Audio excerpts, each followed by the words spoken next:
दररोज भगवद्गीतेचे श्लोक मराठीत ऐकण्यासाठी सबस्क्राईब करा. अधर्माभिभवात् कृष्ण प्रदुष्यन्ति कुलस्त्रियः स्त्रीषु दुष्टासु वाषणे जायते वर्णसंग्रह. हे कृष्ण, कुळामध्ये जेव्हा अधर्माचे प्राबल्य होते तेव्हा कुळातील स्त्रिया दूषित होतात आणि याप्रमाणे स्त्री जातीचे पतन झाल्यामुळे हे वृष्णीवंशजा अवांछित संतती उत्पन्न होते.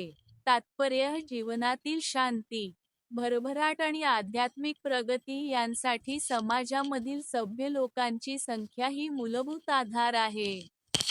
राष्ट्राच्या आणि समस्त लोकांच्या आध्यात्मिक उन्नतीसाठी योग्य आणि चांगल्या लोकांची समाजामध्ये संख्या वाढावी यासाठीच वर्णाश्रमधर्मातील मूळ तत्त्वांची रचना करण्यात आली आहे.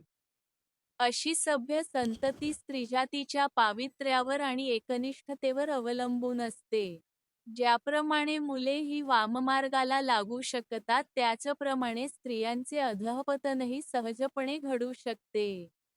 म्हणून लहान मुले, स्त्रिया तसेच या दोघांनाही कुटुंबातील ज्येष्ठ व्यक्तींकडून संरक्षणाची आवश्यकता असते. विविध धार्मिक व्रतवैकल्ये करण्यात मग्न राहिल्यास स्त्रिया व्यभिचाराच्या वाममार्गाकडे जाण्यास प्रवृत्त होणार नाहीत.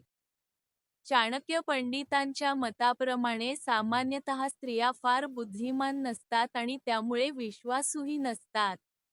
म्हणून वंशपरंपरागत विविध धार्मिक कार्यांमध्ये त्यांना सतत व्यस्त ठेवणे आवश्यक असते.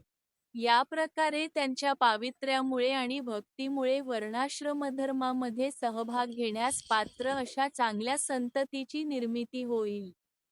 अशा वर्णाश्रम धर्माच्या अभावामुळे साहजिकच स्त्रिया पुरुषांबरोबर कार्य करण्यात आणि त्यांच्यामध्ये मिसळण्यास स्वतंत्र बनतात.